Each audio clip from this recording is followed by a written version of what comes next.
Video blog. Hey guys, this is Tim from Twice Circled, and welcome to episode 32 of the official Megaquarium video blog.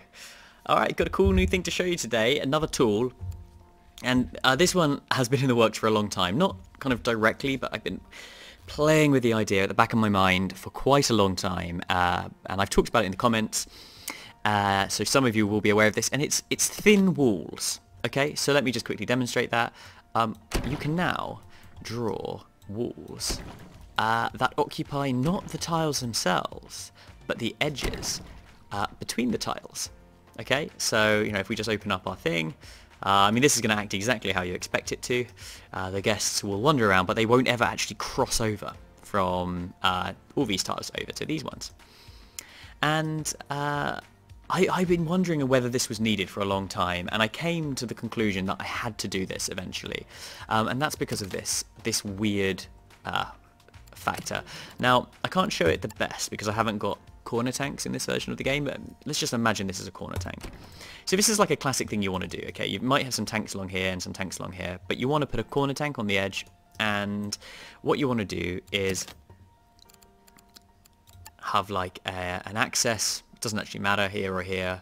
Just put it there, and then you would put a little filter here.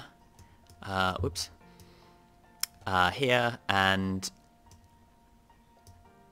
you'd have to basically have a wall here. Okay, so this tile here, I'm just trying to think of the best way of highlighting it. Yeah, this tile here would have to be a full-on wall. And so you'd have this issue because you couldn't put a filter there. You couldn't actually put anything there.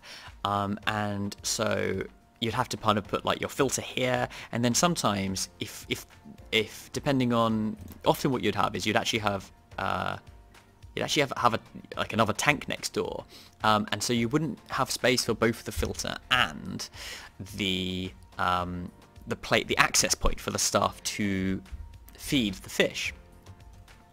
And whereas now with the thin walls you do, okay?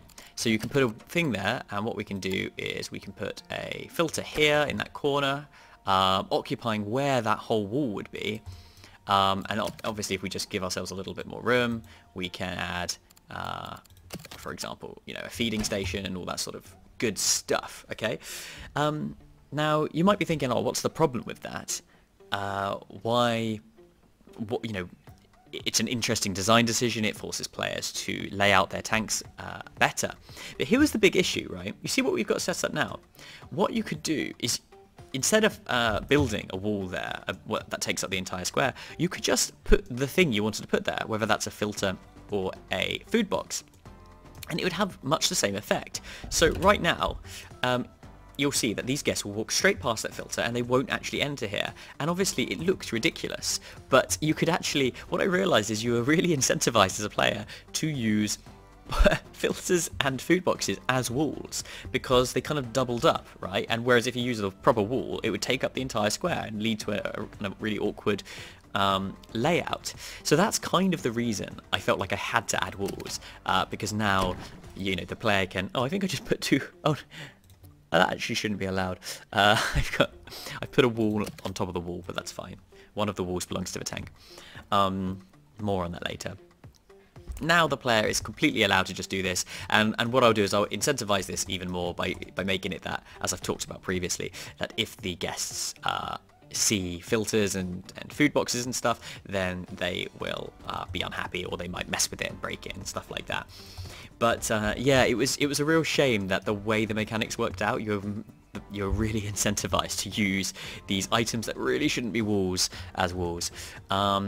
So that's one of the reasons. Now the other reason actually is, let's just face it, it's pretty cool being able to do stuff like this. Okay, so things like this are now possible. You can create a wall tank, and before, if you wanted to have walls around the back, so you could have, say, a filter and a food box, something like that, you'd have to have walls taking up all of these squares, leading to this really ugly shape. And now you can do something as beautiful as this, which I've got to say, I think looks really, really cool. This is saying it doesn't have access, which is really strange because it totally does. Okay. I'm just going to ignore that. I did actually just fix something a little bit up with the walls. Yeah. You know what? I just fixed a bug, but this isn't a previous build, so ignore that. I hope you agree that I think this looks really neat, and I think it just makes it so much easier to do cool, elegant layouts. So that's enough about the why. I'll finish up by talking a little bit about the technical stuff, because I think people found that really interesting last week when I went in depth about the how I actually went about creating the multi-size tool. So I have to say, I've resisted adding these thin walls for a long time because they do add quite a lot of complication. Now, for a long time, this game has had this essential paradigm, which is that stuff occupies at least one tile, and when it's blocked, it's fully blocked, and that tells the pathfinding engine, you know, where people can walk. And edges are a little bit weird, okay, because, sorry, I say edges, thin walls are a bit weird, because they don't really occupy any space at all, they occupy an edge. So I've had to create this new kind of area, which is edges, you know. So for example, look, I can't build another wall on top of that, because these are already occupied, but what I can do is build on either side of this thing, right?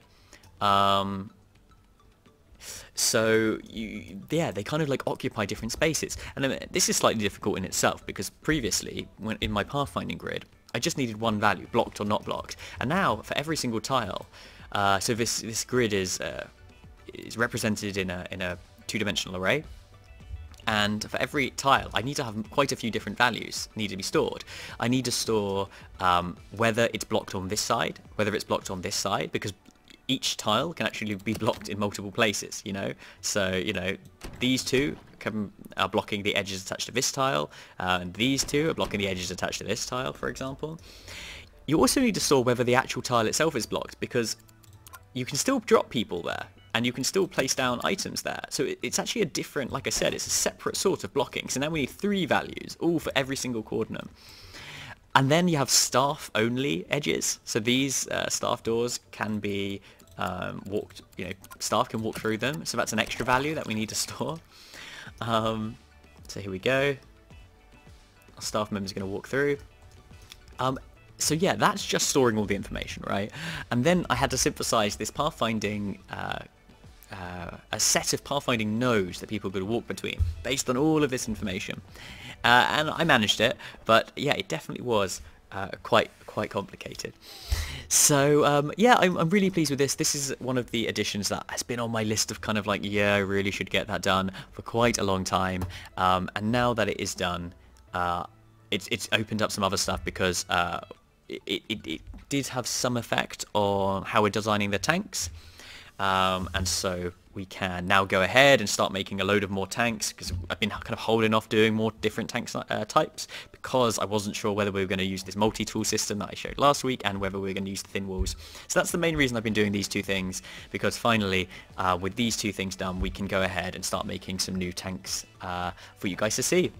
Alright, well that is it for this episode, so thank you very much for watching, and I'll see you in the next one. Bye!